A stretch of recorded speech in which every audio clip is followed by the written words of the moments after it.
everybody, welcome back to your Global 9 history class, where in lesson number 5, we're going to take a deeper dive into World War I. By 1914, Europe was divided into two rival camps. On one side, you had the Triple Entente, Great Britain, France, and Russia. On the other side, you had the Triple Alliance, Germany, Austria-Hungary, and Italy.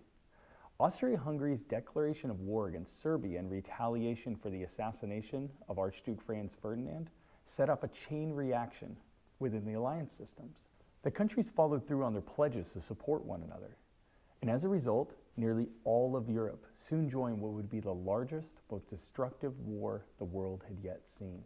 By mid-1914, the two opposing alliances started to add more friends. Germany and Austria-Hungary and others, which were located in the heart of Europe, were known as the Central Powers. Britain, France, and Russia, they became known as the Allies.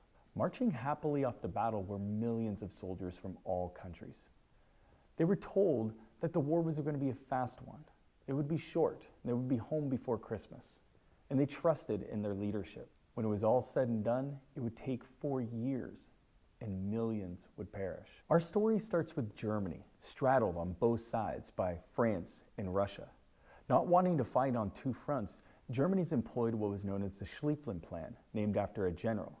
It called for attacking and defeating France in the west and then rushing back east to fight Russia. It failed.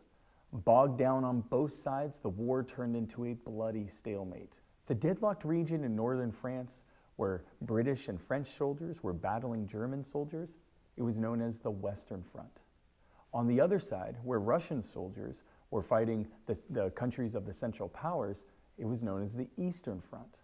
Because of new technology like machine guns and long-range artillery, opposing armies dug miles and miles of parallel trenches to protect themselves. The war became a defensive one, and trench warfare, as it was called, became emblematic of World War I. As the casualties mounted, the space between the trenches was known as no man's land, and life in the trenches itself became synonymous with death. By 1916, a break in the stalemate appeared. Russia and its war effort were near collapse.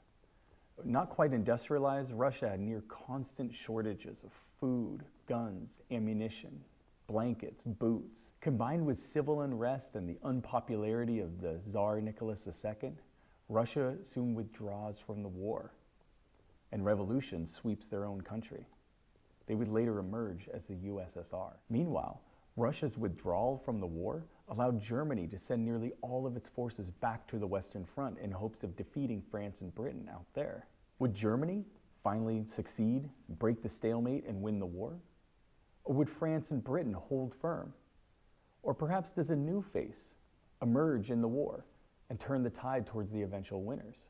And when it was over, when the last bullet was fired and the last shell explodes, when the dead and wounded are collected and cared for, how do you go about picking up the pieces of all that was broken?